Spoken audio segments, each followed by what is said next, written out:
Difficult to know what to say, isn't it? Okay, so we're recording. Shall we start the meeting? Are we missing anybody? It doesn't look like it. Okay. Approval of the agenda. Any introduction of late items? Any late items that come up?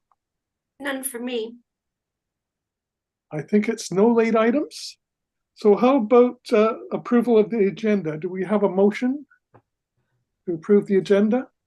Rebecca, followed by Jeff, in favor. Done. Minutes. Motion to adopt the minutes.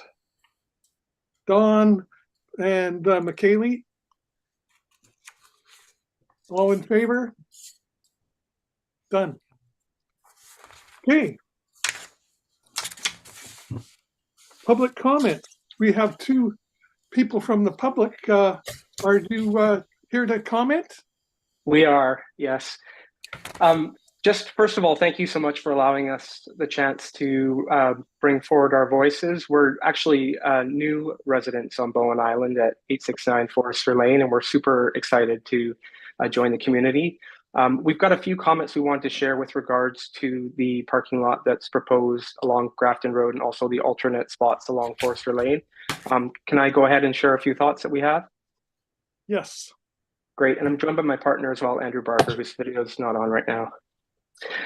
So first of all, we think parking is a great idea. I mean, we all know how busy the trail network is and the lake area. When we purchased our lot a couple years ago, our understanding was that there would be parking provided in a lot format off of Grafton, and that was great. You know, over the last couple of years of coming back and forth to our lot and spending time on Bowen, we've seen how much traffic and parking has occurred along Forester Lane, and more recently, the no parking signs in front of the Orchard and Lot 1, which we think is great. I think our biggest concern is that Forester Lane is our only point of access to our homes, and I'm speaking on behalf of 11 strata units and our neighbors who gave me the voice to speak tonight. Really keeping this area clear of traffic as best we can, aside from obviously residents coming and going, municipality servicing the water treatment facility. We're concerned that adding parking is going to really just create more issues with potentially emergency evacuation, just day to day, a lot of cyclists, pedestrians, people, walking their pets, people walking their horses, their goats. There's a lot of activity along that road, and we really don't think that adding parking along there is appropriate. And I think the biggest thing for us is that we, as the owners of the, these new homes in the subdivision, bought in with the understanding that there would be a parking lot provided off Grafton Road. And that's why, part of the decision and why we chose to live there, that sort of country vibe and that, quieter lane type setting. So I think, we're pretty much opposed to it. We don't, we're not really sure how we got here. We're the ones that are impacted the most, and we understand the developer has, put forward a proposal and has done some environmental diligence. And so, yeah, so we're just wanting to bring forward our voices so that you know where we stand. Okay, thank you. Thank you. Are there others in your group that want to speak? I see Andrew Barker. Yes, I'm Don's husband, so I echo what Don has said. I don't think I'll add anything else because I think he summarized it nicely. So yeah, thank you for the opportunity. Okay, and there's someone, James's iPad. Is he part of your delegation? I'm not sure if that might be Jim. Looks like he's just on mute, so. Yeah. James, if you're want to speak, you're muted. All right. So that's pretty well the comments. Now, my understanding is we are just here to take the comments. Is that the protocol stuff? Yes, just receive the comments. Yes. Okay. Well, Don and Andrew, thank you for your delegation. And we will be talking about this topic later today. So thank you. Great. Well, thank you very much for allowing us this opportunity. All right. Thanks. Okay. Have a good meeting. Okay, thanks. All right.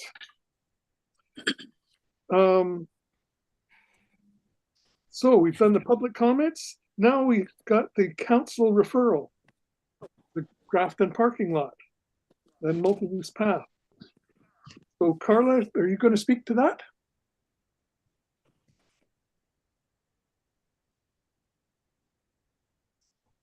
Yeah, I'll speak to it. And just give me a second and I'll share my screen here.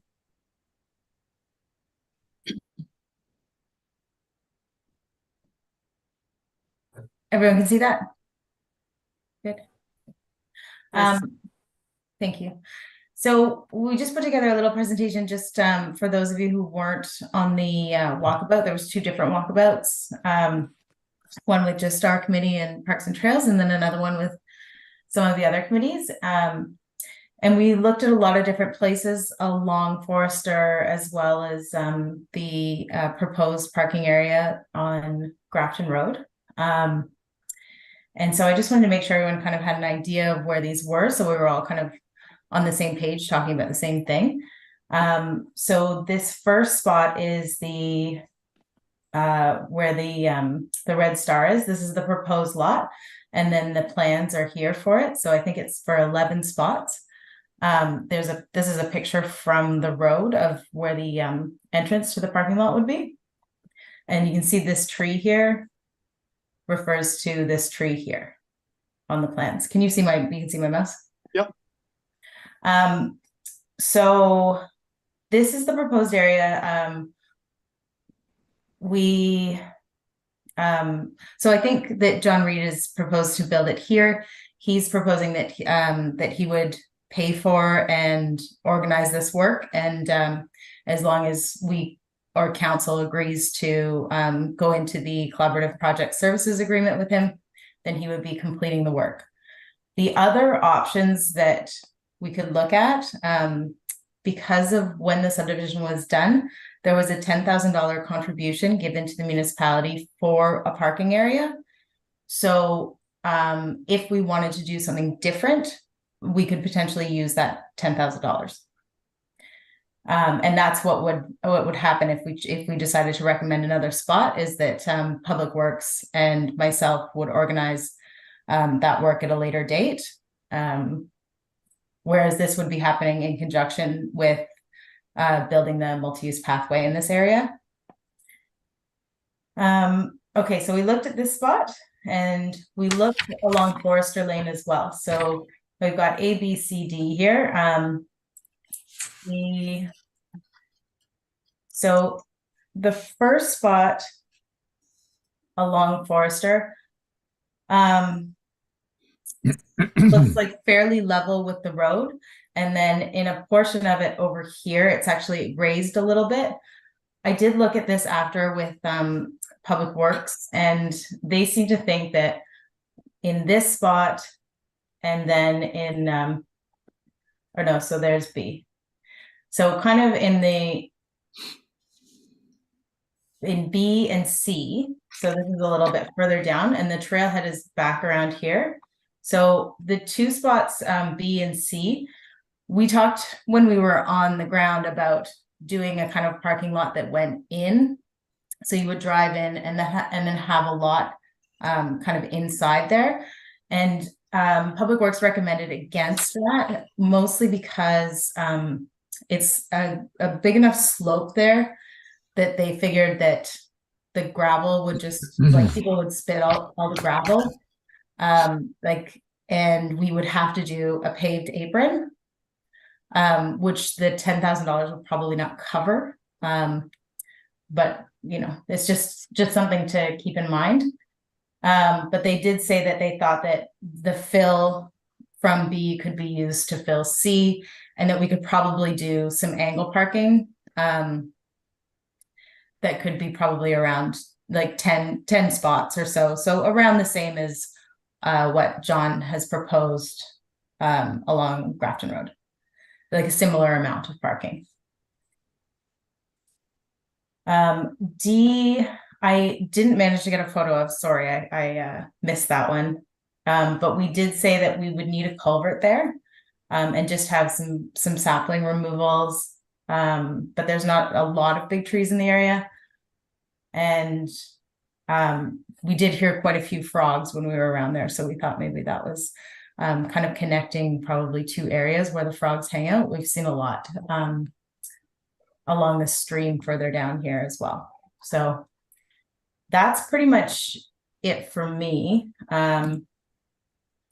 I will maybe just let everyone talk. I don't want to give you my opinions necessarily. I think that I can just let everybody talk about it, and I think that's probably all I have to say about it.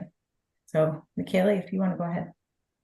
I think it's important to note that frog migration will be an issue on all of those properties. Red-legged frogs can move up to 5 kilometers outside of the breeding season when they're adults. If they generally follow drainages, but they can go 5 kilometers away from drainages when they're in their dispersal modes. And so as a federally listed species, that's something that we'll need to consider at all of these sites. There are ways to design parking lots to reduce the amount of impacts associated, they call them vehicle wildlife interactions. I'd say the frogs lose. But there are ways to design them, like putting up frog fences to exclude them from the area. You would want to slope or grade the parking lot away from the water or away from the lake, so the water from the parking lot doesn't end up in the lake. Those sorts of things would need to be considered. Okay. Any other comments?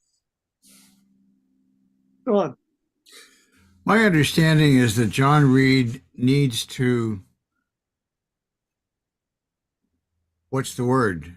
Excavate or tear up the road and deliver water lines across the road and into that area for the new subdivision anyways. So it sounds like there's going to be some construction going on, if that's true. And what I've heard from a number of committees is that they're relying on us to come up with the right decision. But the only recommendations that I've heard was probably Grafton Lake. Could you add a bike rack? Could you add an outhouse? And do your best to make sure that any environmental concerns are looked after. But from what I hear, there's general approval for the idea. I guess I'm not following you, Don. Which parking lot are you talking about? We're talking about 4 possible locations, 5 Yeah. possible. Yeah, I was talking about the one initially proposed, which is right on the road. Can I just speak to what? Go ahead. I'm hearing an echo. There's 2 of you. I'll type it.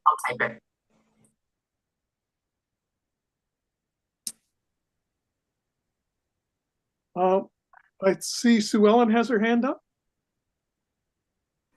Thanks, Chair, who also happens to be in the other room.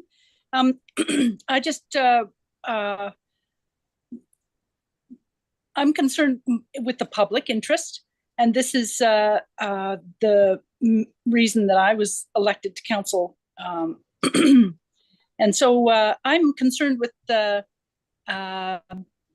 new multi-use pathway that this committee might be in support of in terms of reducing emissions and in terms of offering alternative transportation to Bowen Islanders and also to potential visitors to Bowen Island who may or may not bring their cars to Bowen Island, reducing or increasing, sorry, not reducing, but increasing emissions if they bring their cars. And I thought this might be something that the committee might be interested in terms of what I've been reading in my searches for ways that communities can use land use planning and approvals to and permits and things to reduce emissions and also make the community more walkable and more delightful in all kinds of ways, healthy, all these things, less expensive in terms of road repairs. Is multi-use pathways are the way to go. That stretch from Grafton Lake, from Charlie's Lane to Grafton Lake is being planned and is slated for the next few years. So in a couple of years, that will be, the bike path will reach the area where the developer is currently proposing to build a car parking lot. And so my question is, if what I read is that visitors will leave the cars at home if they know that there's no parking, will they come with their bicycles instead? Will they leave their cars at home or in Horseshoe Bay or somewhere else? It's a theme in urban planning now. And so I just want to flag that with the group as kind of which has priority, the multi-use pathway or encouraging more cars, and which also means car owners. Are those necessarily the members of the public who should be getting priority? And because a use pathway, of course, serves all kinds of people, including those who don't use cars. It's more affordable, all these things. Anyway, I'm going to stop there about the emissions side of things and the multi-use pathway project, which is a big project for Bowen Island, and what kind of trailhead would lead to better success of the multi-use pathway project, to put a car parking lot there or to put a bicycle and bus trailhead there and put the car parking elsewhere.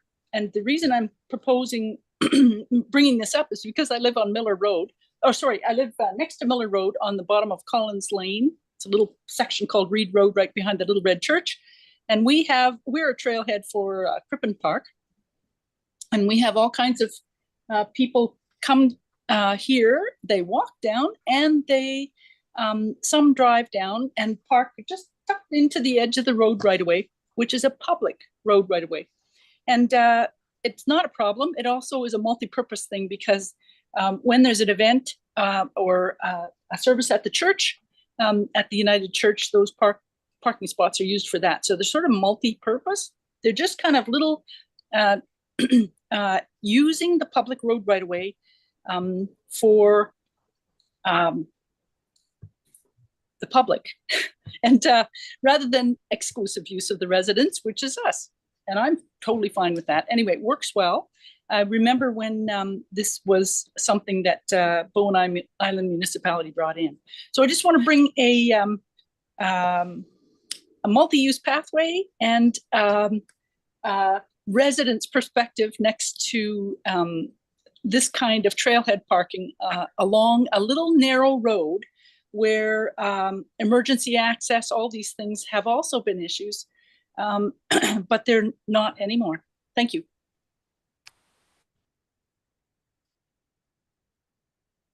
Do we know if the proposed parking lot as designed by the developer is within the SPIA of Grafton Lake?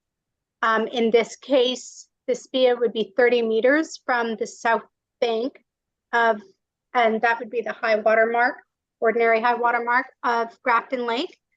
And I think that, the parking lot, especially the north edge of it, comes quite close to that 30-meter mark. And if it's installed by a private developer, it would be subject to the riparian areas protection regulation. If it's municipal project, it isn't. And I don't believe that that area was included in the original permit set under riparian areas regulation. So it would need, and it wouldn't be approved, honestly, if it's within the SPIA. Sue Ellen, you're muted. What's a SPIA? Say Sorry, again.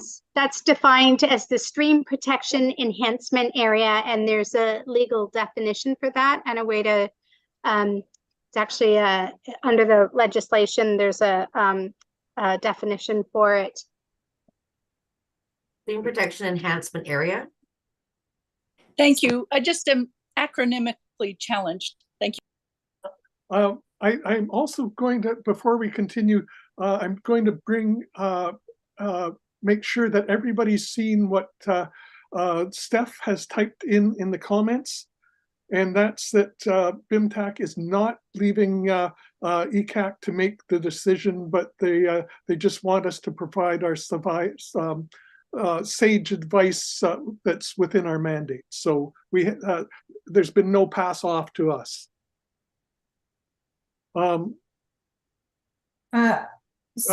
Carla. Sorry, I just wanted to respond to what Michaela was saying. So I did review the environmental assessment. It's like a memo. It's not really like a full riparian areas assessment. So the SPIA wasn't measured because it wasn't like a full riparian areas assessment.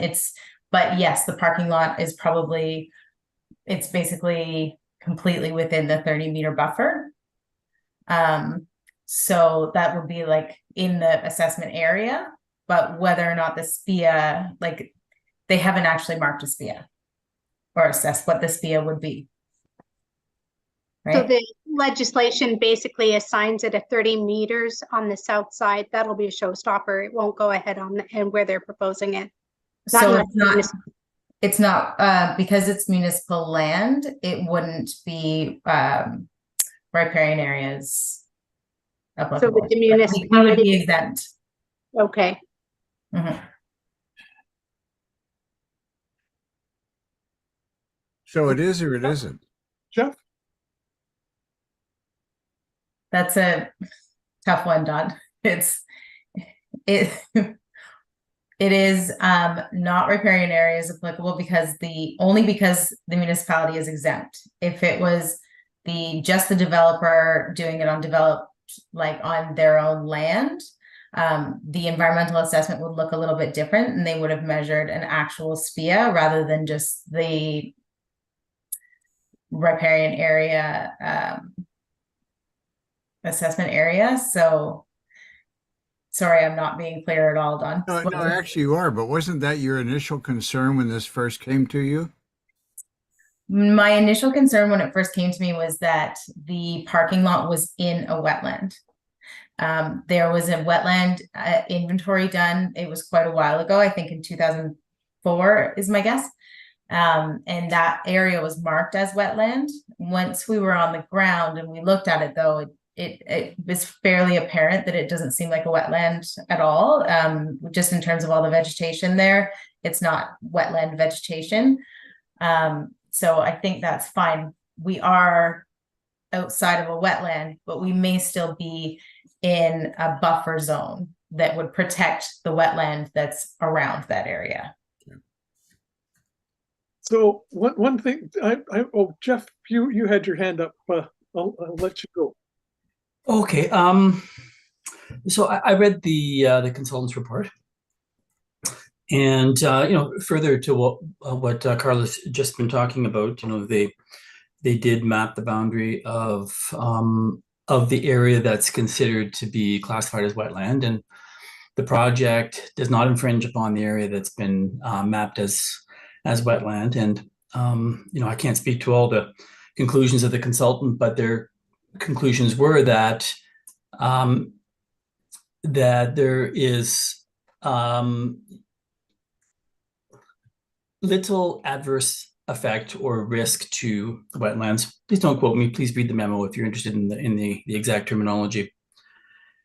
And then further to what Michaela was mentioning earlier, there's different design specifications and guidelines, and that can be used to limit any risk, say, of surface water flow that might lead to the wetland or to the watercourse. So based on the consultant's report, there appears to be low risk to environmental values. Not that it's necessarily zero, but low risk. The other locations that, and I wish I could come out on the site visit and I couldn't make it. The other locations that are being considered, the A, B, C, and D, they would also have environmental, issues as well too that would need to be characterized. So, I don't think we're looking at it purely from an environmental lens, ignoring transportation issues and other aspects in neighborhood. I don't think we're in a position to be able to compare, the current site and the other 4 without having those ones evaluated as well too. But having said that, I don't see a compelling environmental reason to, preclude or eliminate, the original plan here in its current location for environmental reasons. So, yeah, leave it at that as my initial comments. I'm going to pop in before Michaela just to get my 2 cents worth in here.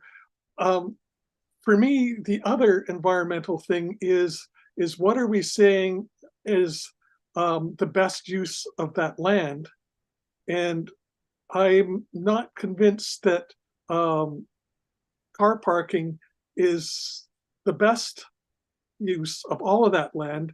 I would be happy to see at least a compromise of making half the space available for bike parking, and maybe go with a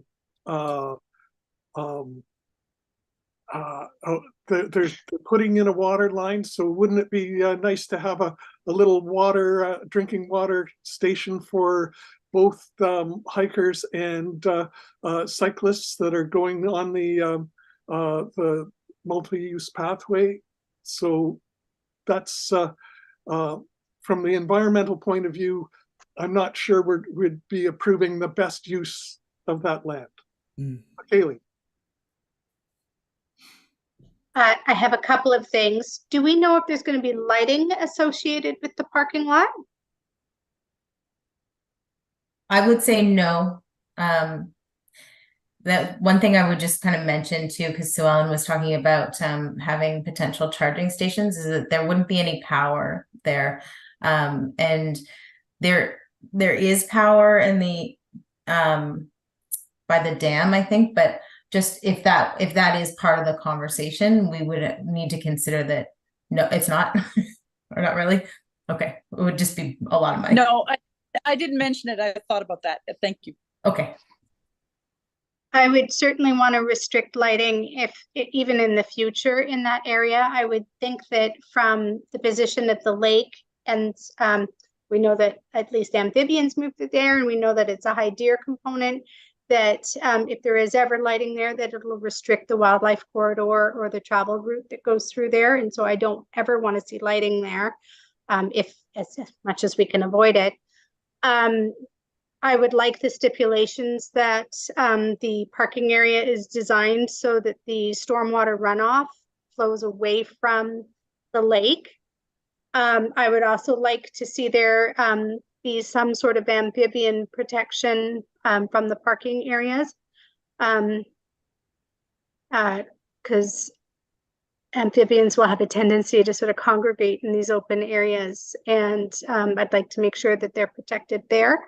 I would also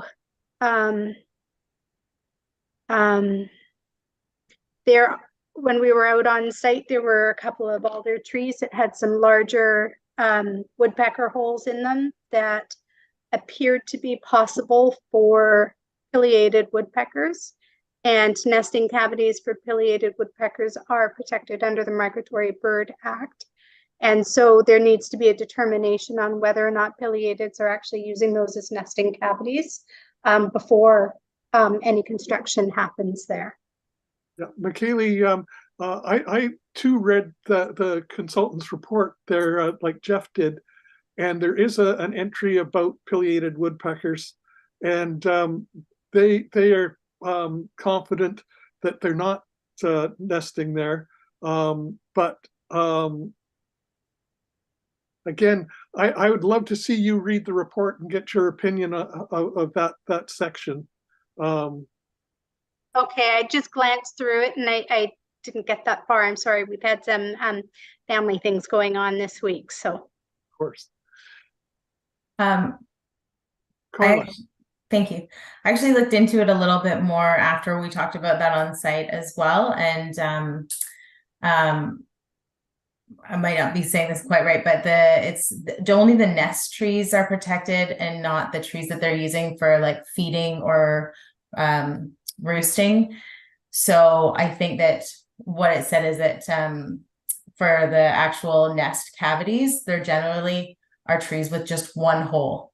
It's uncommon to have several holes all over a tree that are for a nest cavity, and you actually need to have like a heart rot present, not so much the sap rot.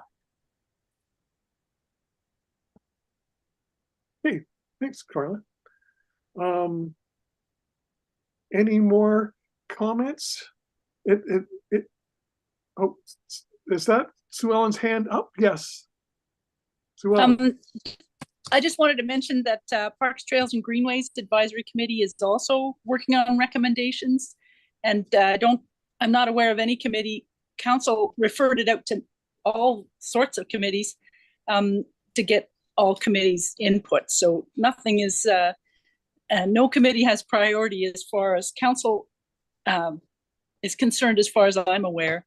And when we were out there, we saw a pileated woodpecker. First we heard it and it flew right by. It was, and I'm going to go back and read the original environmental assessments, because I personally have found freshwater mussels right next to that area, and I think they're very sensitive to pollutants and things that are usually protected against by not building in the buffer zones around water courses. And I'll look at the rest of the reports too about the other species that might be there. Wood ducks use, in case people aren't aware, pileated woodpecker nests are not just important for pileated woodpeckers. They're also used by other species, including wood ducks and mergansers, and we have seen wood duck ducklings around the lake, not necessarily from those trees, but many species of ducks, as well as other critters, flying squirrels and smaller birds use those pileated woodpecker nests. They're one of these keystone species. If you lose them, you lose a whole bunch of species with them. So for the reference of anybody who might not be familiar with pileated woodpeckers, they're the big ones, big as crows, red on the head. Thank you. Thanks, Sue Ellen. The other thing I'm going to bring up is I got a letter from Bob Turner that went to at least me and council. And it was a comment about, he really recommended that the municipality really strongly consider planting a tree barrier. I'm probably using the wrong precise term, but planting trees as a sound barrier to give a much better visitor experience of people walking around the lake, especially that end of the lake, because it's really noisy. As someone who does that loop when I'm walking close to the road, it's noisy as heck from traffic noise.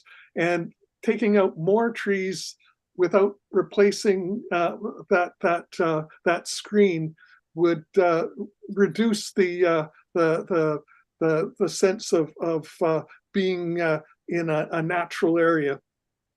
for people walking around that part of the lake. So, Don.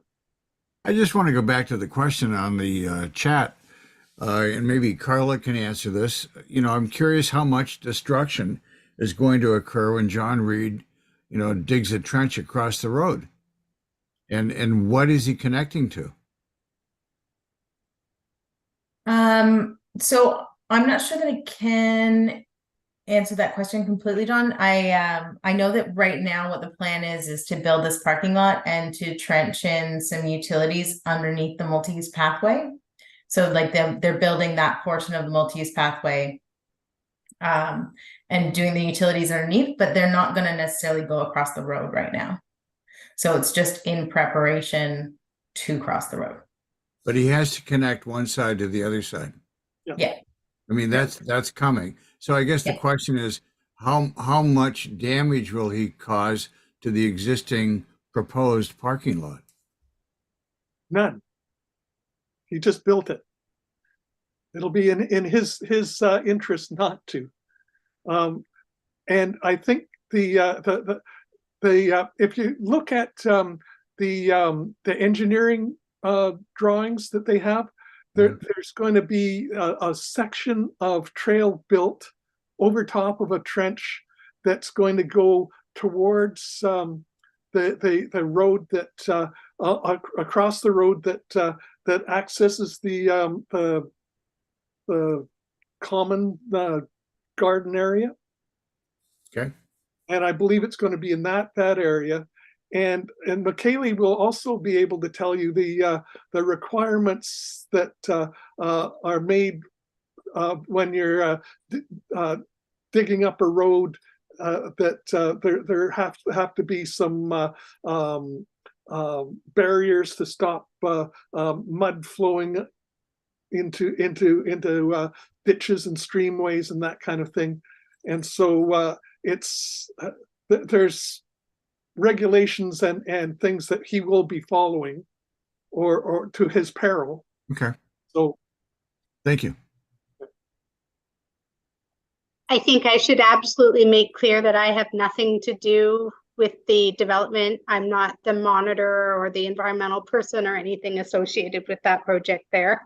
I just wanted to allude to your expertise, not that you were. I wasn't intending to make any suggestion that you were working with that developer. So sorry if No, that's okay. I've been fielding a lot of phone calls from people that are quite concerned about the development that's going on there, and it's I've been redirecting them to the Muni now, so I'm trying to separate myself from it. Okay, thank you. Rebecca, do you have any comments to put in here? No, nothing more to add. I was going to go back to Carla just because at the beginning you had said you were about to offer your own thoughts about this and then said that you would wait for the committee to offer theirs. I wondered if you had anything else to add. Thanks, Rebecca. I didn't want to just make sure I had the last word or anything. I just wanted to make sure everybody had a chance to speak. And,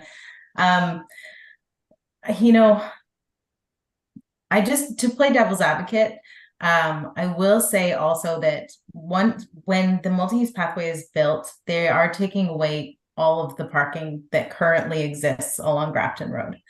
So, I'm not necessarily pro parking lot and want to put a lot of extra parking spaces in, but we're probably not putting many more in. We're really just replacing what we're losing in that area. We don't know what's going to happen in the future. There's the other spots along Forester. They may be a backup that we might eventually also want to use, which I'm also not pro for either, but it's just something that is worth considering, I think.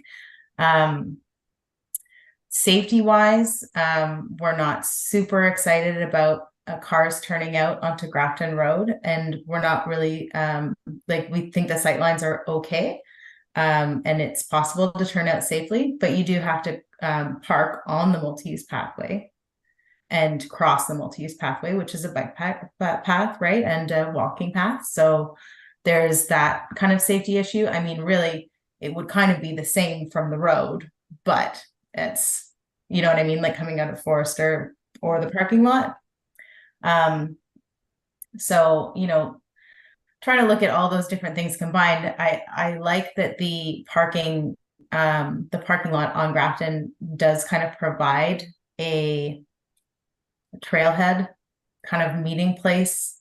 That's one good aspect about it, I guess. It's a little bit more central, but I also like what Sue Ellen was saying about having your little pockets all around, right? And it does feel a bit more Bowen. It's not very common that we have larger parking lots. So I'm pretty easy. I would probably go along with whatever the committee would like to do. Oh, boy.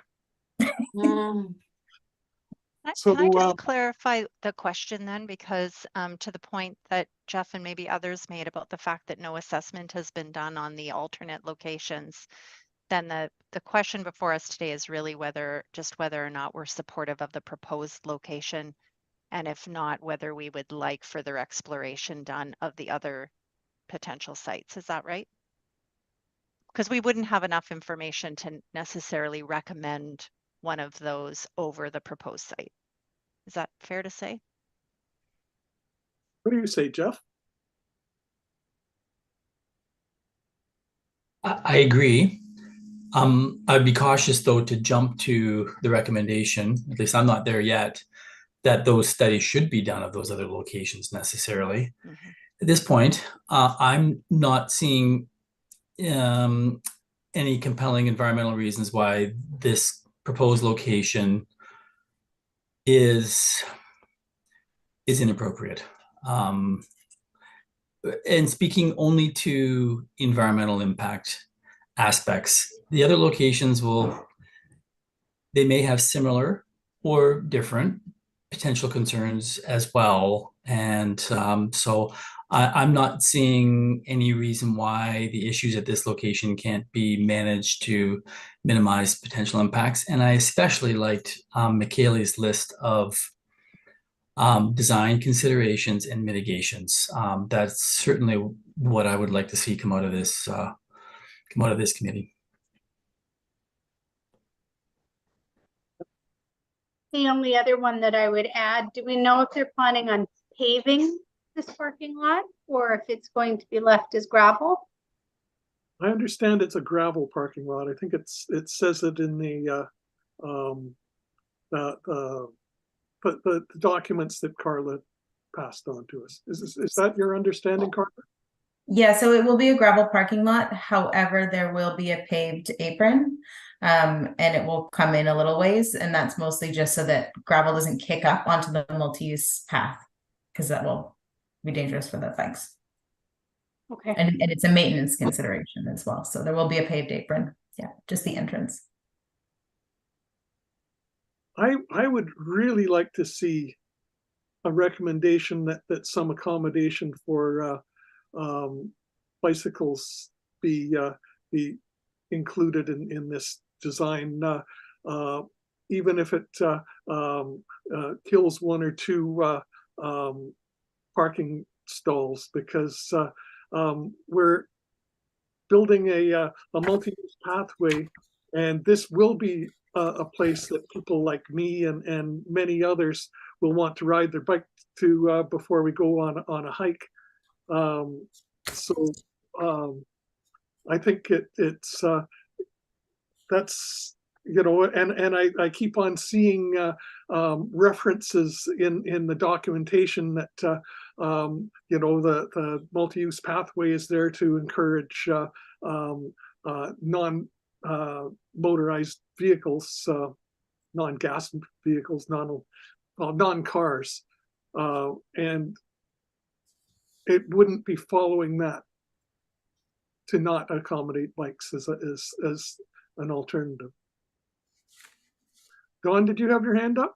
Yeah, I did. A number of the committees recommended that a bike rack be included, and their reason was to discourage bike traffic on the trail. So those aren't mutually exclusive. And I think your idea is a great idea. And I still think if they're going to build a water line, they could have a little drink and fountain system installed there for probably several $1,000s, but I think it's something to consider. Is it possible to use the $10,000 that was donated in collaboration with John Reed's? No, okay. If John Reed builds that parking lot, the Muni gives him back the $10,000. Okay. So we should. So are we doing a recommendation with all of those inclusions? I'll screen share what I've captured from your discussion. You are always so good at this. I don't know if I am. They seem they're not all. It's not all great. Let's see.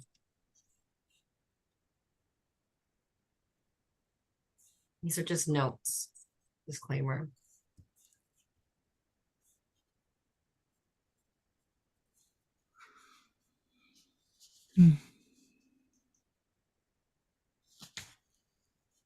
Like the bus stop.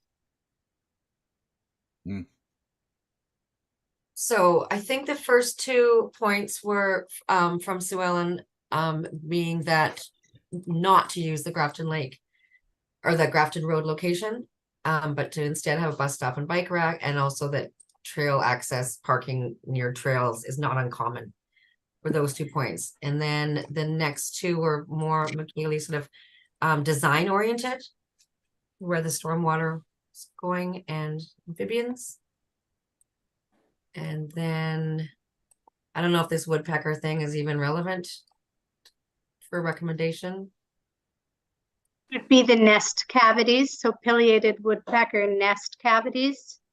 Okay, Protection be considered, and if that's in the report, then it's already been. then it's already done. Yeah, so I'm gonna take it out. It's in the report, correct? Team? Yeah. Okay. I've been told. And then tree barrier be planted. Is that, I don't know if that's a good recommendation, but is that a capture of the high level points of the discussion, or did I miss something? Any consideration for outhouses? I think. Go ahead. Oh, yeah, I just wanted to say that Parks and Trails, the committee has been talking for a while about where the next location would be to install. Like within our parks plan, we have plans to install more pit toilets. And the next location that they've identified is Grafton Lake. Okay. Yeah.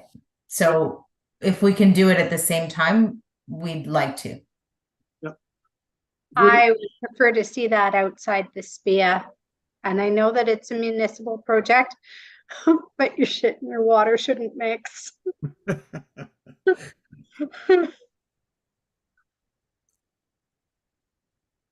you get that for the minutes, Steph?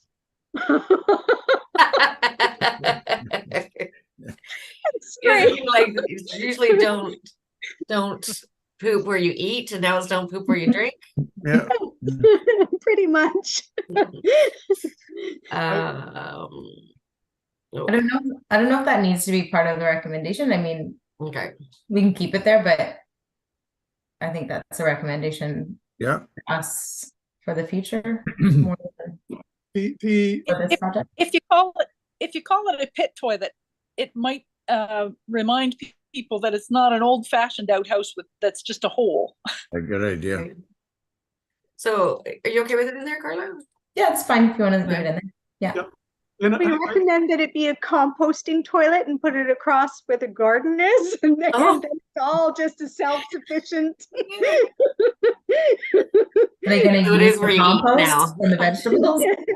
the only problem, McKaylee, is it's just like in Alberta with when you see gophers crossing the road, that you get this big pile of gophers pancakes because the gophers are rushing to do something, and I'm just thinking of all these hikers really needing to go, rushing across the road from the trail.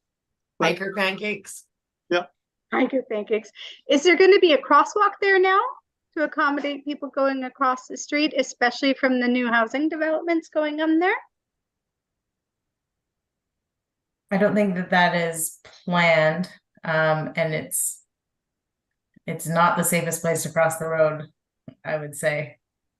Because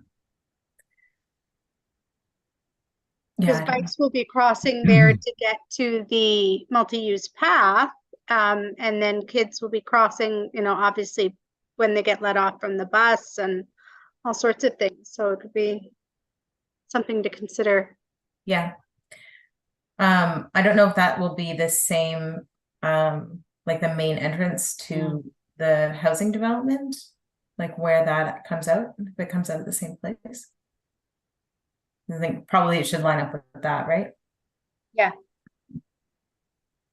The other thing for 6 that I'd like to see us put in is that an official toilet installation will greatly reduce the human waste pollution that will occur along the trail because of its absence.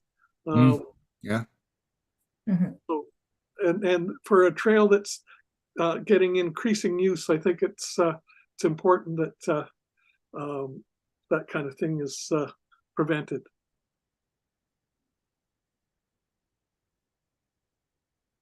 Regarding the preamble to, or what our recommendation is, thinking out loud here. Yeah. Of course, it's being recorded, but Mm. are we recommending a specific location, or is our recommendation more around, and this is not the right words, but the idea that we do not, the siting of the proposed parking lot is not inappropriate, or we don't see compelling environmental reasons to consider other locations, or and it goes to the point, and that Rebecca picked up on with number 3, is that we're not really picking this location per se, because we can't evaluate the others which have been also proposed as well.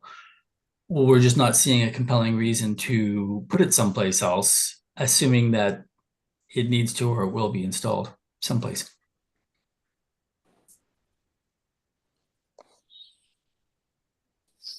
Don. Yeah, I think there's 2 issues there. I think one is that the walkabouts were done for that particular reason, where unless I'm mistaken, the majority of the committees thought that the Grafton Lake location or the Grafton Road location made the most amount of sense for a number of the reasons that Carla's addressed. The other, to your point, we don't have an environmental assessment done for those other areas. Do we want to spend the money on that project, or do we want to go deeper into that process? And I guess that's the question. I've got a question for you, Don. I haven't heard from the other committees and so I haven't heard that they've all support that location. Do you have? Yeah, I didn't say that they all did, and my conversations were over alcohol, so it's probably not reliable information. But Only the transportation committee has met on this. Or are you talking about the site visits? Yeah.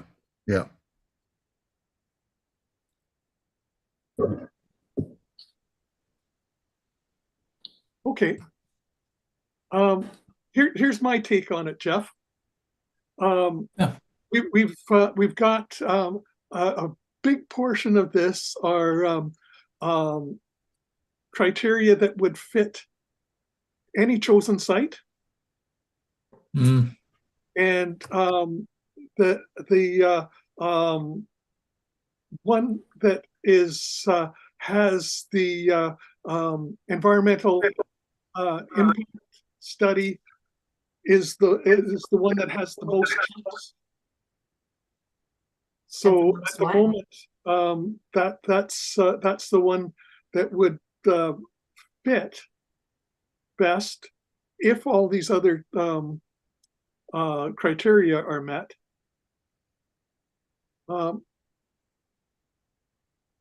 Mm-hmm. Can we just, sorry, I don't mean to interrupt, Will. Can we just back it up and say that we met on site to review the proposed location and decided that it wasn't inappropriate, or that we didn't see that there was any reason to pursue alternate locations? Maybe we just nip it right there. Yeah, the only reason that I would that I was really interested in the alternate locations was to spread out the parking more than have a single site. You know, I kind of like Sue Ellen's distributed parking model better than the concentrated parking model for a number of reasons, including concentrate. It spreads out any leakage from vehicles in one concentrated area to spread it out to more areas that would perhaps be more able to biologically process those wastes.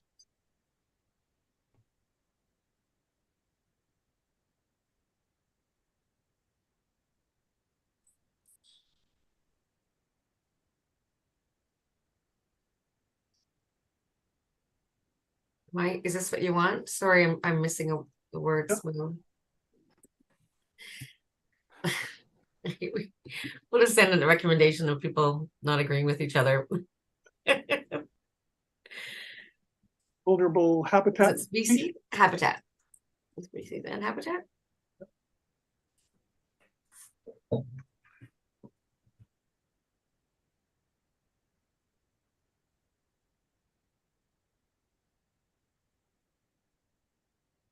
Okay.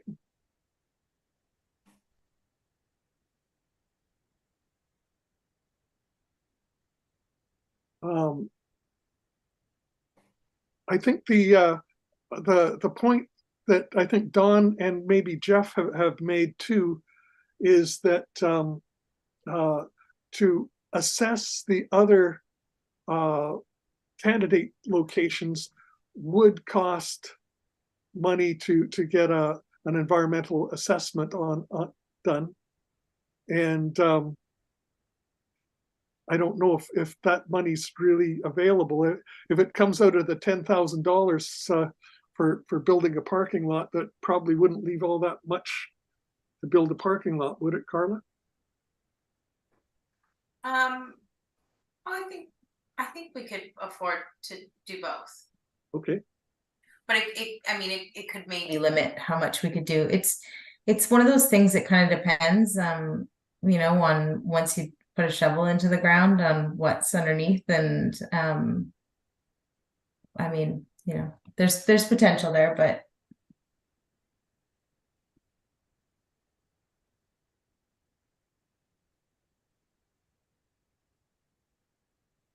well, we're making a bunch of good solid criteria. We don't have to come up with a final recommendation. We can recommend the criteria. Okay. Okay. So then this. I'm doing what Jeff was doing. I'm thinking out loud, getting recorded. Okay, so these then will go here for design elements.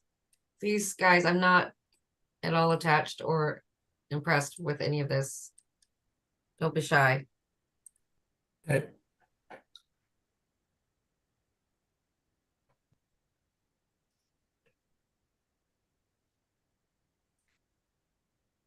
I'll stop and.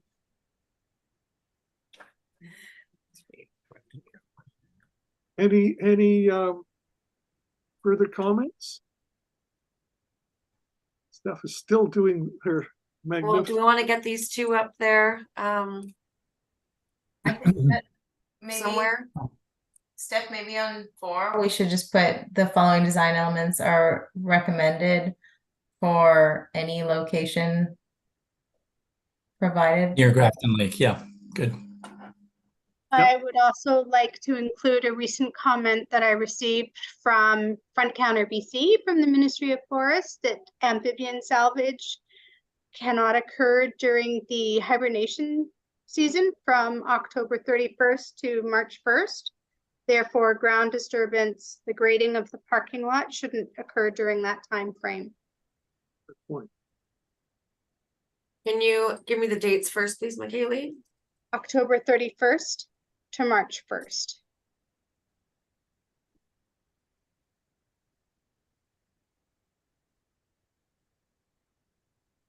Amphibian salvage Yep. season? You're not allowed to do or attempt amphibian salvage during that time frame. Amphibian salvage not permitted. Yeah. Okay, that's good. Okay, but do we want to now, Sue Ellen, do you want to speak up about these two? Do you want to put those at the top somewhere? Well, I Or think if maybe we after want the spreading a, out the parking? I think I think I would put the bus stop and maybe at least bicycle rack should be at any of those. Oh, yeah, One of the letters, yeah. maybe letter F. can I ask, the way the recommendation reads now, it looks like it could be a single bike rack that might take 2 or 3 bicycles. And Okay. yet I see people, so just thinking about bicycle parking or bicycle racks with an S, because Okay, sure. people are starting to drive the big Yeah. electric bicycles now, cargo bikes that you can take 2 kids on, and they need Okay. a different kind of rack. Yeah, thank you. Okay. Something And about. can I ask, I have a question about 5B, amphibians protected by parking lot design 5 kilometers. I don't know what that means. So it's, I need words from McKaylee. 5 kilometers is their migration route. I would just delete the part in the parentheses. Okay, And Amphibian protection measures be included in the yeah, design.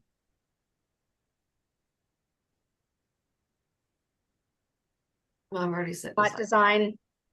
So the following design elements are recommended. So we just say amphibian protection measures.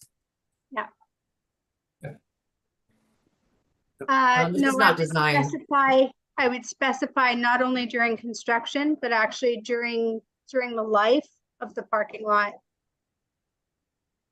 So usually construction has amphibian protection measures like amphibian salvage and that kind of stuff. I'm specifically talking about the actual use of the parking lot as vehicles are driving in and out. Permanent amphibian protection measures. Yeah. Yeah, Well done.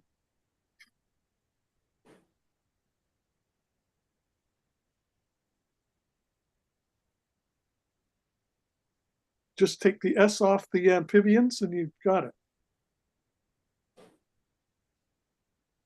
I'd like to tweak the wording of number 1 too. Okay, I think also the dates are not design elements. Sorry. Just a sec. Okay, go. Yes, Jeff. I would like to link number 1 to the consultant's report. We're not really conducting an environmental assessment ourselves. So the number 1, tweak the wording to indicate, given the conclusions of the qualified environmental professionals report. The siting is not environmentally inappropriate. Assessment report, assessor report. Report. Sorry, you were saying. Qualified environmental professionals report, QEP. Thank you.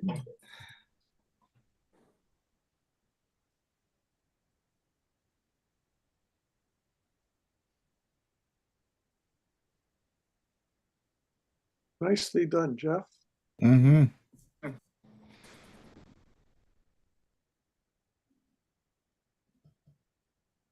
Can I ask about the trail access? Sorry.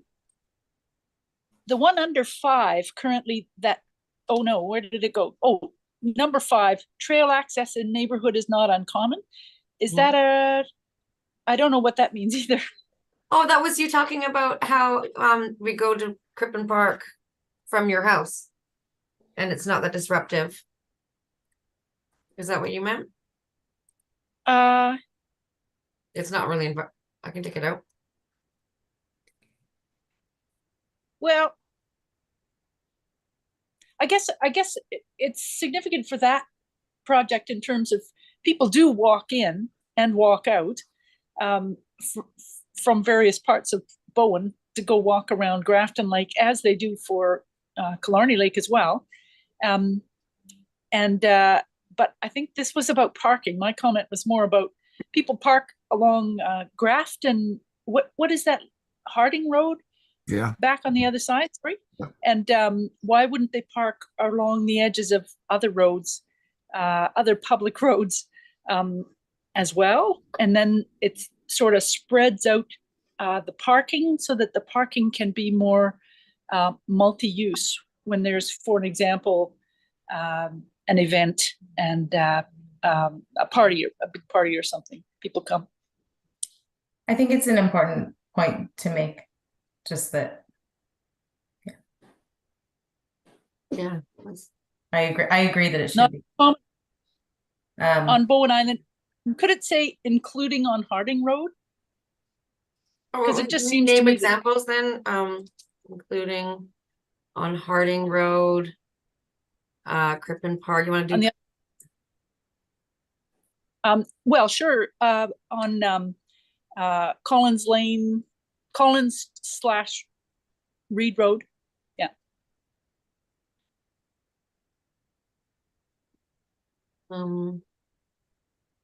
Hebley?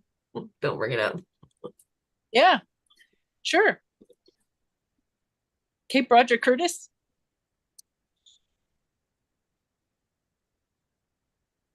Etc. Etc. is a good idea. That's even better. And others is better. Okay. That's good.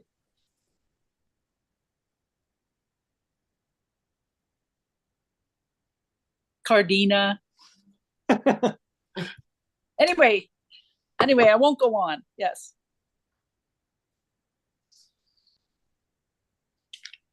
Michaela, your point about lighting is not captured there, but I wasn't sure if in the end that was moot because there's no lighting planned.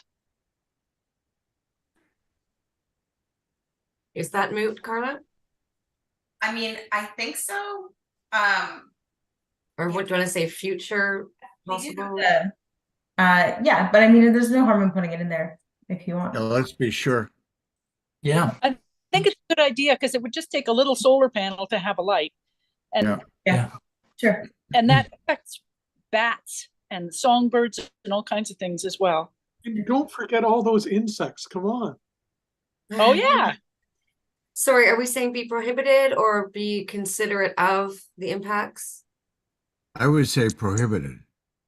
I'd go with that. There's enough light on the road from traffic. Mm-hmm. Can I It is a nature. ask? Did the water station get included in there? Oh, yeah. Good save. That was over on Forest. Oh, I'm not sure. I think Um, it could just say water fountain, water bottle station. Yeah.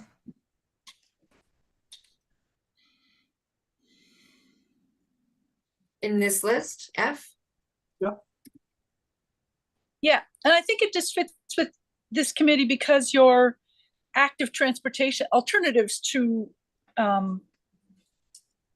regular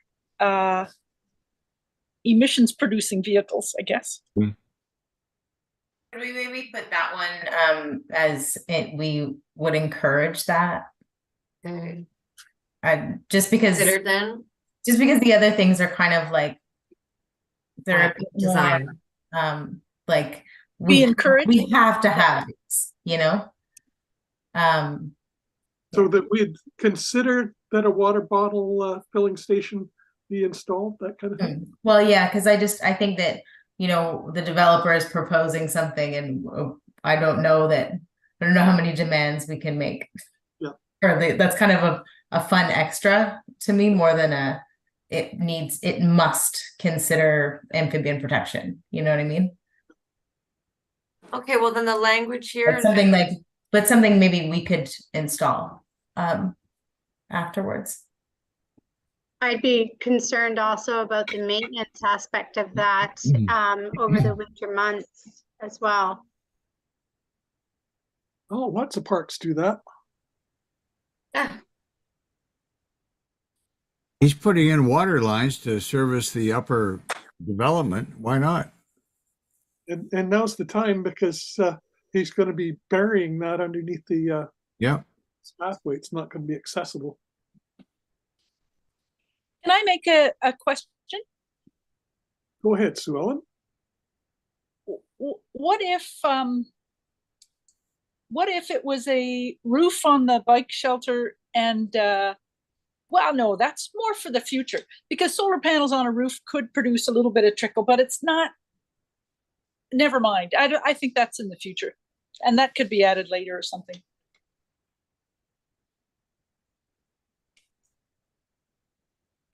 All right. How is everybody? A little tweak on number 2, just for Keep clarity. tweaking. Jeff? Instead of however, Yeah. since environmental assessment of alternate areas has not been conducted, like comparisons cannot be made. Yeah. Yeah. Do I like that? Yeah. Yeah. A comparison of sites, a detailed comparison of sites cannot be made. Informed? That's Informed fine. or Yeah, a detailed and informed comparison of sites. Another one.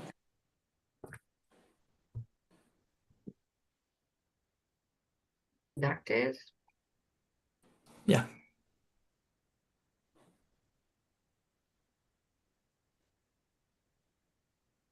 Oh, here, this is the water bottle should be after the bus bike racks and stuff. Okay, stop doing that.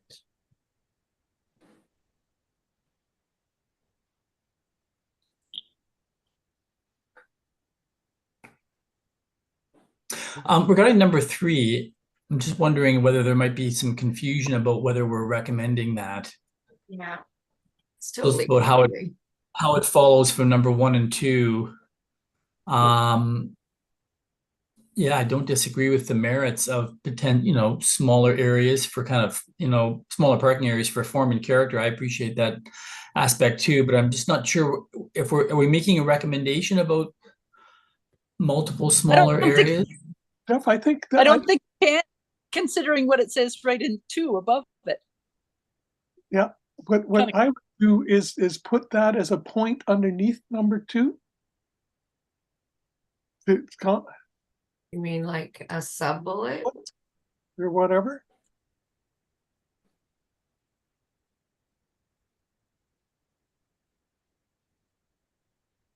Or like, would that be a sub bullet as well? I did not foresee this being so brutal before this meeting. I thought this was gonna be a breeze after the last group. I wasn't seeing those. I'm not linking those up myself. Okay. I'm not seeing the relationships with those two and number two, Okay. but I have strong views lightly held, Jeff, so we could put it back, yeah. But you want to do something with number 3, Jeff? well, we can also leave it just the way it is too. Or that could be, is that a design element? No, let's. I think maybe at the end of 2, if you wrote, but it's like just maybe because you're saying that, you know, Oh, sure. but Okay. like, Yeah. but this Fair enough. we are, you know, we are looking at the other side, and that these might be other Yeah. points. And maybe I would change would to could, because it'd be a little speculative at this point. But I'm gonna say I'm probably gonna do a grammar scan on this after you guys vote on it. It's pretty intensely odd grammatically. You're so lucky I'm not writing this down. Okay. So do we want to just sort of agree to the intent then, and maybe we Yeah. can do. yeah, sounds good. Shall we put that to a motion? So moved. Okay, seconder, Dawn, all in favor? I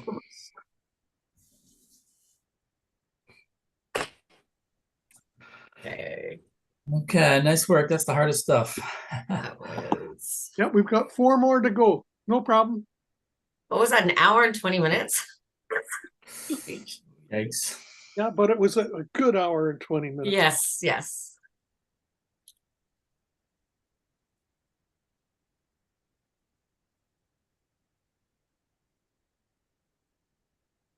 Okay.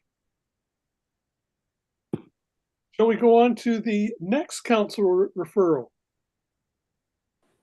The Aquamation Provincial Legislation. Sue Ellen. Yeah, thanks. I'll just speak to this briefly because it came to council, and Councillor Judy Getty proposed that it be referred to this committee, and that's because yeah, recommend. Well, anyway, the thing about aquamation, I don't know if people had a chance to look at it. It's an alternative to cremation. Cremation uses a lot of, it burns a lot of fossil fuels. Aquamation uses water and an alkaline solution like lime or something like that to basically sort of melt away the body. And it's used for pets, and it's legal for pets in BC. It's legal for it's legal in a whole bunch of other provinces in the Northern Territories, including Ontario and Newfoundland and Saskatchewan. And it's legal for animals in BC, but not for people. Oh, and I'm sorry, I'm getting a funny echo. I'll just add that it reduces CO2 emissions by 95%. So the question is this something that the committee would recommend Bowen Council writing to the province to encourage them to consider legalizing aquamation? What province of Saskatchewan did is they just used they changed the definition of the word cremation in their legislation to include aquamation, and then it was good to go. And I think people are looking for alternatives at the end of life. Not everybody wants to be responsible for 2 weeks worth of their household's carbon emissions as they're leaving town. So it's an alternative, and wondering if the group has any thoughts about that. Should council write a letter?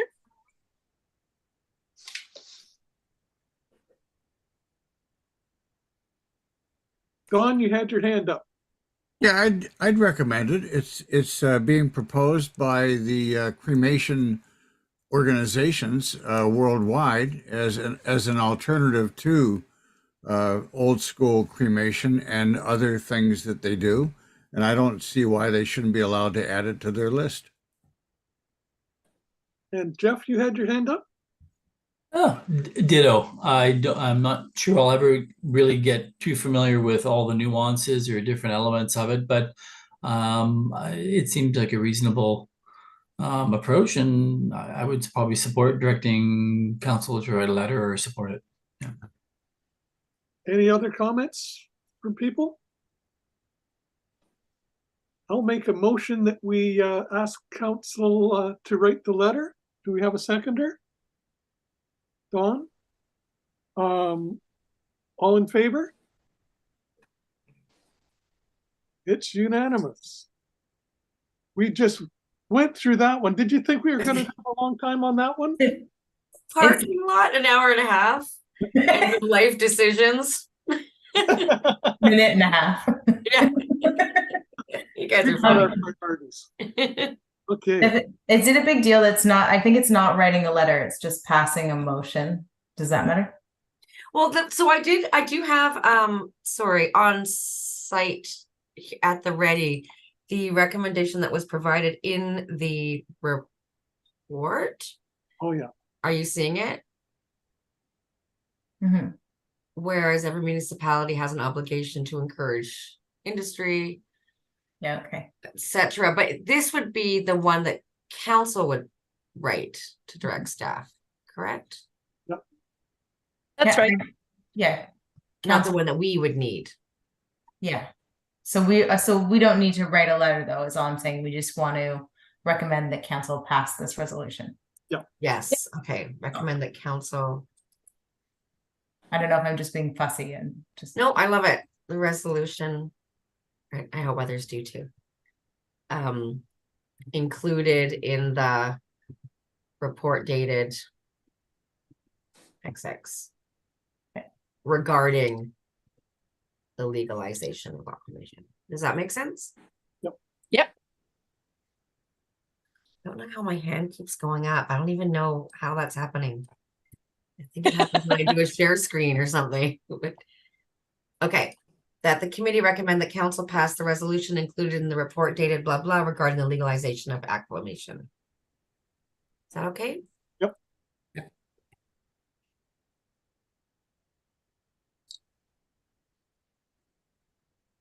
Okay. New business. That's me. Can I share my screen? Mm-hmm. Share screen.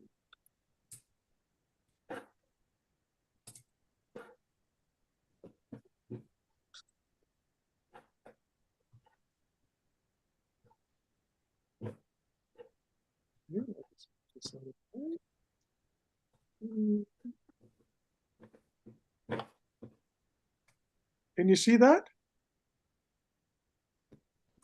Got it. Yeah. Okay, so I'm just going to blast through this. This is why this picture is why I think we should be thinking about sea level rise. This is from Terminal Creek Causeway, December 27th, 2002. We had the highest water that anybody, old timer that I know, saw on Bowen in that combined sea level rise, king tide, storm surge, and big waves. So I went and discovered this great thing by the climate. There's a thing in the way, I can't see what it is. Anyway, this coastal risk screening tool by, whoops, sorry. Anyway, this climate risk screening tool that shows maps of areas threatened by sea level rise. I went to this map and there's a a dashboard here that you can set to different times and different sea levels and that kind of thing. And so I had a look at what things would look like at in 2100 with 1 meter sea level rise. And look at here, there's the ferry dock. And here's ferry marshalling. It'd be underwater. Mhm. And it gets worse. So here's 2020, where we're going to lose some land, and it's going to affect the way we do things. And this is going to be happening all over the coast. And so there won't be a quick, easy funding and solution for Bowen Island, because everybody's going to be dealing with this. So one of the things I found out was that in 2004, the province of British Columbia transferred responsibility for floodplain management to local governments, and local governments are responsible for making decisions about local floodplain development and that kind of stuff. And so the BC government put together some things to help communities, and the sea level rise adaptation toolkit is one of the items, very helpful, and a coastal floodplain mapping guidelines and specifications. So what I did after that was I put together this summary document of those two big documents. That's what's the inclusion that you got with the package that Steph sent. So that leads to something that Carla sent around, is this climate resilient community program project proposal guidelines. So that handout that I gave is kind of the primer for us to start thinking, or the community to start thinking about how are we going to deal with sea level rise. So that's things in a nutshell. We don't have much time to go over it.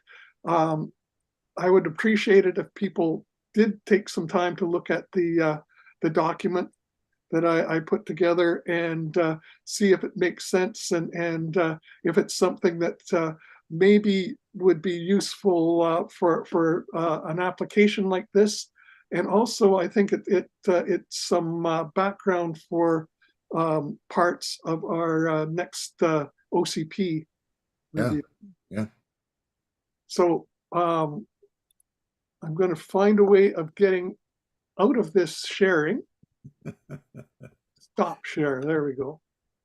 So that's just it in a nutshell to get people thinking and starting to talk about it. Don, you had your hand up? Yeah, great work. I mean, I read the package and it's really well done. What are you thinking? Like, what would you like to see us do? Well, I'm thinking we should review that grant proposal document. I found it a little daunting because they want it to be super creative, have all kinds of partners. Maybe you'd be looked on best if you have a First Nations partnership, all that kind of thing. So I think we've got to start thinking about this. And is this what we, there will probably be other options for grants in the future, but this is just something I think we should be looking at as one of the tasks for us. Great. Any Jeff? Carla next. Yeah, echo what Don said. Great job. I read the upfront stuff in detail. I haven't finished reading through all the appendices pieces. A whole ton of effort went into that, Will. So my gosh, like bravo. And I learned a lot just reading the first 5 pages or whatever that upfront piece is. It's really, really good. Now, do you envision this, what you've produced, it being, the forerunner to, that a product that can have some wider distribution? I think at least for our community, and so yeah, it's got some options that Carla and then Dawn. Yeah, I just wanted to say that the grant funding, the one that you brought up, I don't know if I sent that one around. That one I did look at before, and I think it does require a lot of partnerships. It has to be more of a regional focus, which I don't know if we would do unless Islands Trust was looking at doing that. Like we'd probably jump on board, I think. But there's another grant that was and I'm the name is escaping me right now, but it's the resilient communities. No, I don't know. Anyways, but that one is there's a like a $30,000 limit for studies. And then there's I think 150 up to 150,000 for actual adaptation measures. And the next deadline for that grant is March. So there was one deadline in October and another one in March. That the disaster risk reduction one? Exactly what it is. Yeah. Yes. Maybe that's the one we should be looking at, and maybe with Carla leading, we could assist her on that if that makes sense. Yeah. And if that's what you'd like, Carla. Or... Yeah, if you guys are keen, I mean, I don't know what the committee has been, the subcommittee is, but have you guys have met again about the about adaptation and spoken any further about that? And that I think it's all kind of related, so I don't want to just jump right into this and say let's do it and that's the decision, because I think that if we're going to assess just one or two risks, that we should probably choose those pretty carefully. Okay. Yeah, I think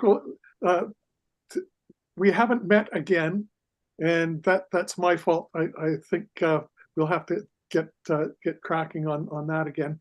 So that'll be in the mix. I would be happy to come to a subcommittee meeting as well. Okay, Dawn and then Sue Ellen. Yeah, I was just going to riff on Jeff's comment about the proposal or the work you did should probably be shared with Islands Trust and with all of the islands, and that does answer that it does dovetail into the next part about having an island-wide initiative. So maybe that's the route we take. Okay. And Sue Ellen? I just congratulate you on doing all this work. And I think it'll be really useful for the community as we begin an OCP update, official community plan, because that's land use planning long into the future. And to look at that year 2200, which is only 175 years away, right? I've got a neighbor up the hill who's 100 years old. It's not that far away, and we're supposed to take the long view.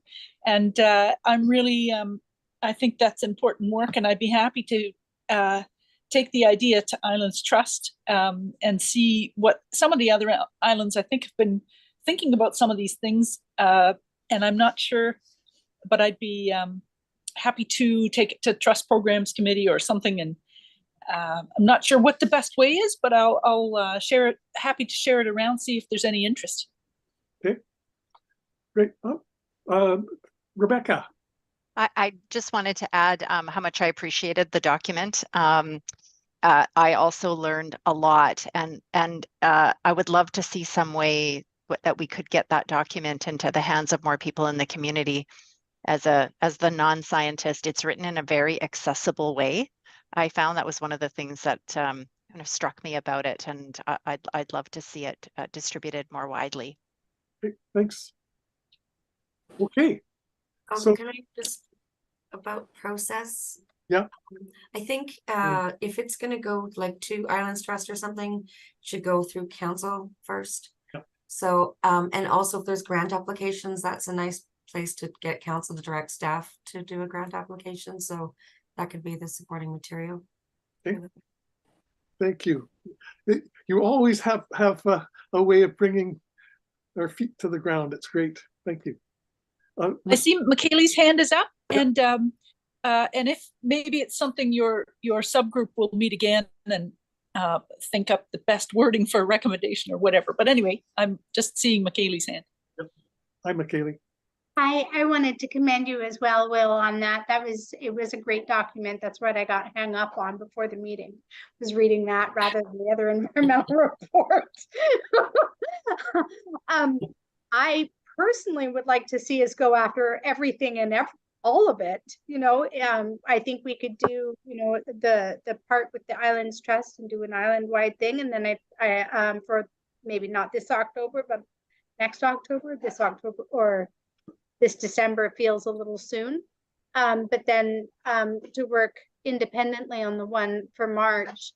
And I actually feel passionate enough about it that it's something that we should be doing as a group, and maybe putting our efforts and focusing on that more so than doing some of the other work that we've been doing.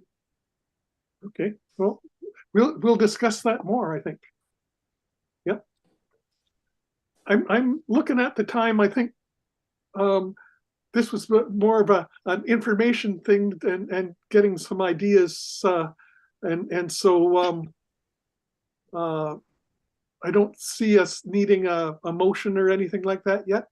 Can I just have an action then that the subcommittee is going to meet and we'll discuss this next meeting again? Yep. Okay. Okay, and I'm just waking up my iPad here. Okay. It's Carla on climate conversation. Thank you. Carla. Okay, yeah, we could do this quickly as well, I think. Michaeli, thank you for contacting Gord, was it? Yes.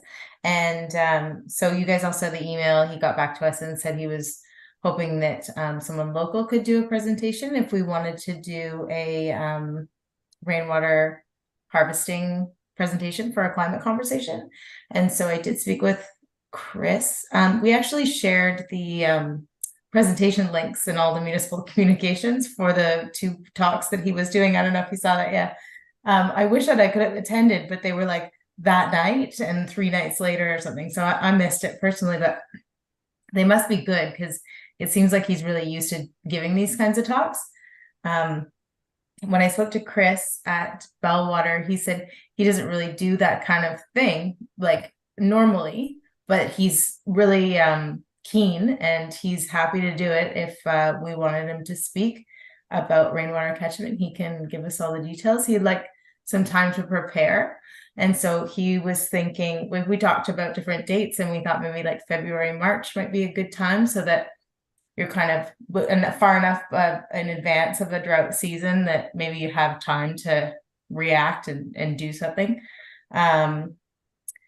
And then I also spoke to Greg, the building inspector, who would also be happy to come and just talk about what the requirements are for like purple pipes and that kind of thing, like how you can use different kinds of gray water, rainwater, what you can use it for. So that's yeah, we could plan that for February, March. We talked a little bit about doing heat pumps or something else, or we weren't really sure, and we just kind of threw some ideas around. I don't know if there's anything else we're really keen on. We can keep these pretty simple, like just an hour, pick a day, try and get one speaker. Because we're going to be doing the energy step code, there is going to be a lot of training for builders coming up for that.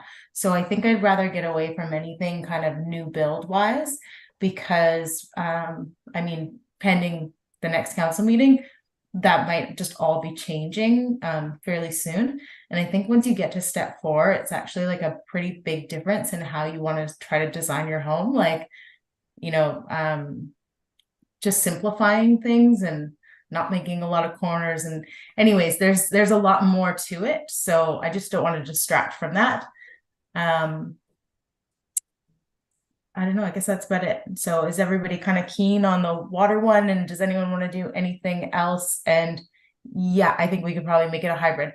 Chris would like to do it in person. Yep. So, but I'm sure we could stream it as well. I think that's a great idea. I think both a hybrid would be great. I see Sue Ellen and then Dawn. No.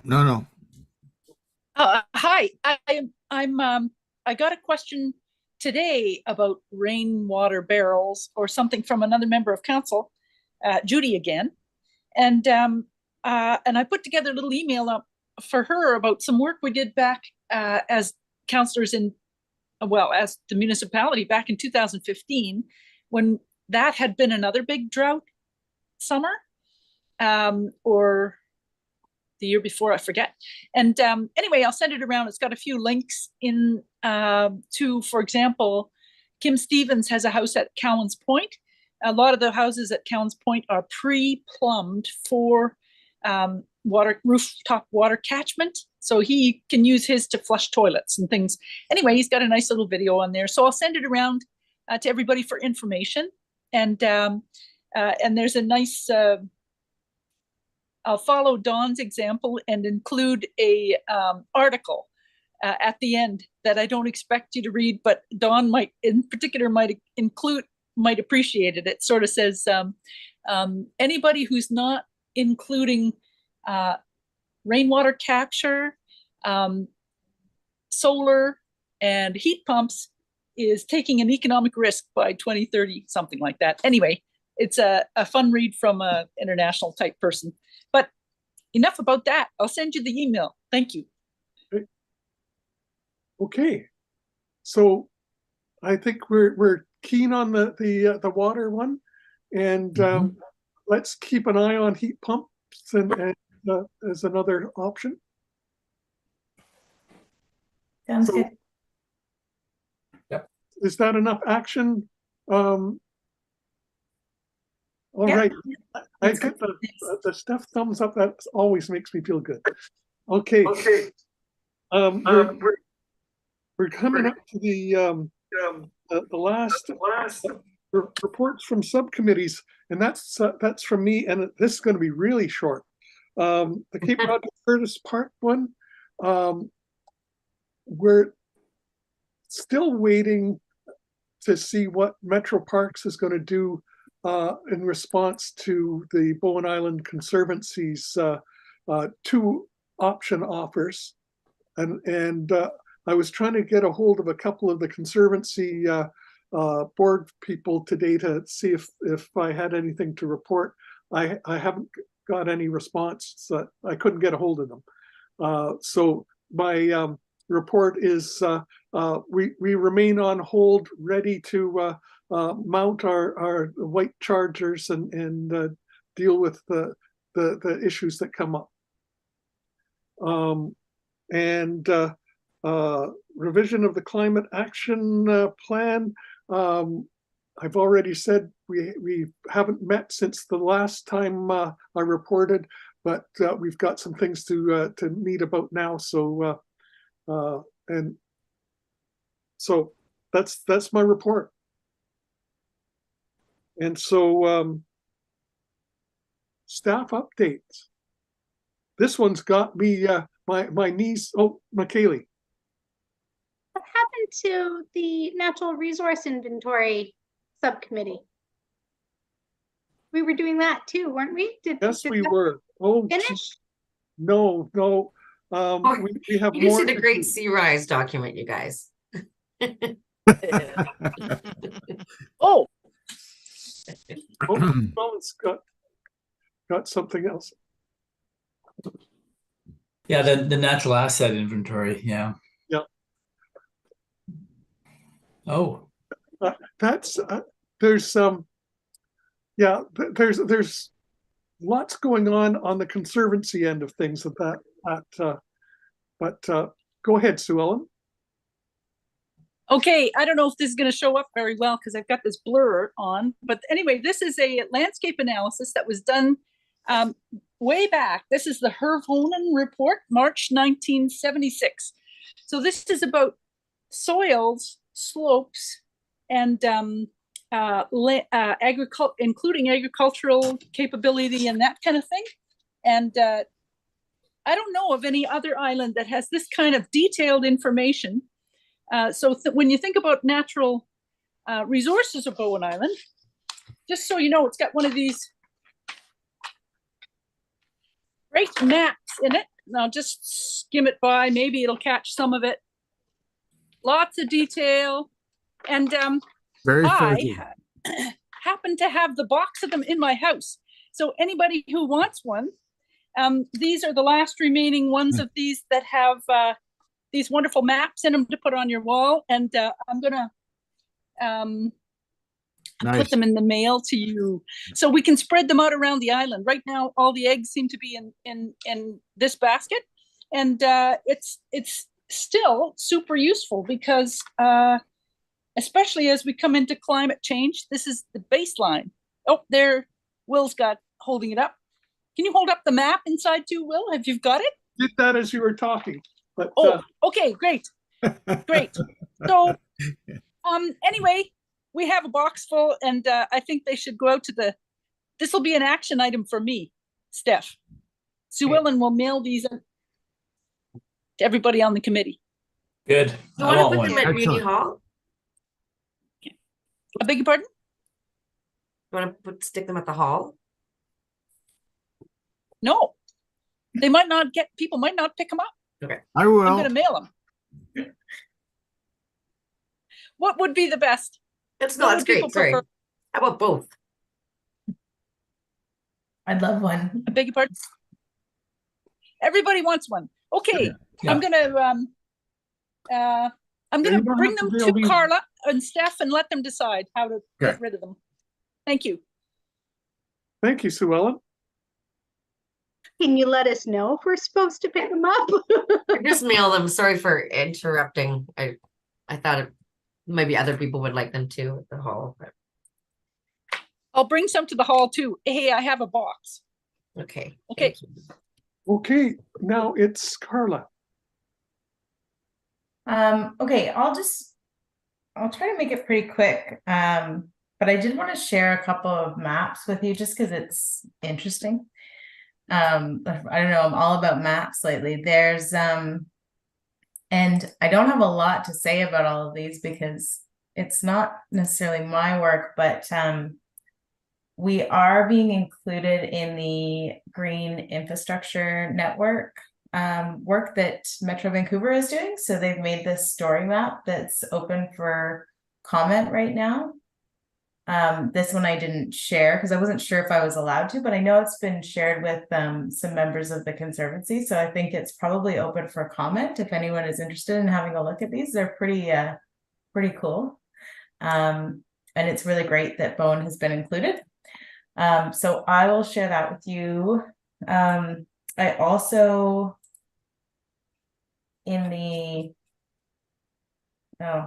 you probably saw it here. There was a the SEI map. Oh no, sorry. I should have gotten this first. But there's and more work by Metro Vancouver for the sensitive ecosystem inventory that they've shared with us here. And I'm not sure how great this data is. It may have been done at too large of a scale to be really significant for Bowen, but it is very interesting, and it was it's interesting to see like just over the last 7 years or 7 years, no, almost 2014, maybe almost 10 years, how many hectares of sensitive ecosystem have been lost. So within the written report, all of that is in there, but it doesn't say specifically for Bowen. I actually asked if they had that data available, and they haven't gotten back to me yet, but it would be interesting to see. So that one, oh, and I also, thank you, Will. for your wonderful report. I did want to mention that I just happened to notice, I don't know why that's, sorry, I can't see this because it's, this is up here.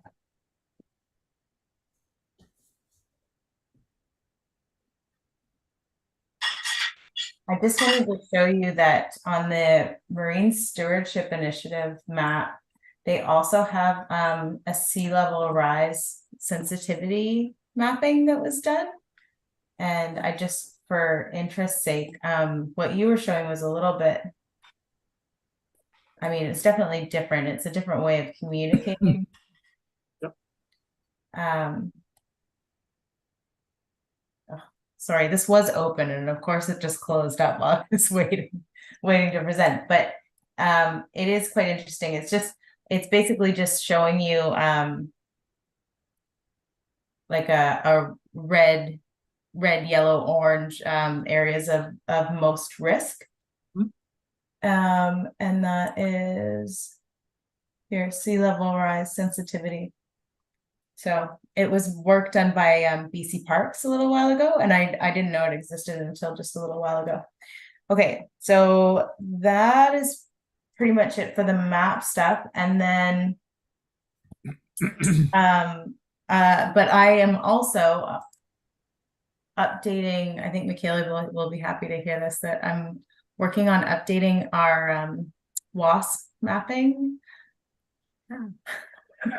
So I already have a list of emails that Michaela sent me to tell me where all of the mistakes are. So that's helpful. But there's, so we've started work on that, just, you know, as a desktop exercise, doing kind of the predictive drainage. And then we'll work on seeing how much more work needs to be done in terms of ground truthing and yeah, just comparing the old data to the new data. And have you actually gone through my reports too? Because I got to a point where I stopped submitting things that I found that may be different. And the one that I was thinking of just now is Arbutus Point. There was some tributaries to Josephine Creek. So I don't have all the reports in one place, unfortunately, so it would be difficult. But if you remember any more offhand that you want to send along, I know I wasn't keeping them. It was Bonnie who was keeping them before, and so I just have them kind of in a folder somewhere that I can check in. But if there's any that I could maybe even send you a list, and then you can tell me what's missing from that list if you want. Okay, yeah, I'd be grateful to go through my reports and send that to you and have that updated. That's amazing. Thank you. Yeah, no worries. I think it'll be useful in for the OCP update. So okay, and then the last thing was also had to do with Michaela, was the mosquito fish, and I'm just sharing it because it is so interesting in an awful sort of a way. But there was a western mosquito fish found in Grafton Lake and sent to someone at the Royal Botanical Museum. So they confirmed that it was 2 of them, I guess, right? Is that right? And it was the Royal BC Museum in Victoria. Yeah, I was in contact with the zoologist, talking to him about submitting amphibian samples. Right. And he told me to be on the lookout that 2 western mosquito fish were found in Grafton Lake. Mm-hmm. Yeah, so I think I don't know what we might do about this, if anything. But for the moment, I mean, because obviously we're not really sure if it's just a random fluke that they ended up there, or if there's an actual significant population of them in the lake. But for the moment, we've just asked the utilities crew to keep an eye out and see if they notice anything. So. Oh, Oh, you're on mute. you're muted.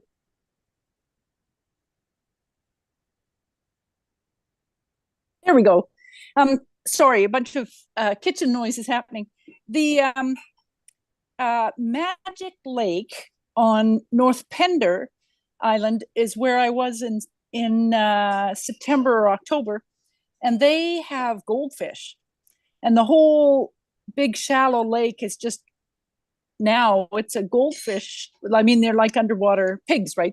They root, and I wondered if there was a way we might use this as, hey, mosquito fish are here, keep your goldfish away, kind of like it could happen here, and use it as a bit of a warning for Bowen, because it is our watershed, and I don't think anybody's put goldfish and invasive species together with the idea that it could really change our lovely natural lake that is our water source.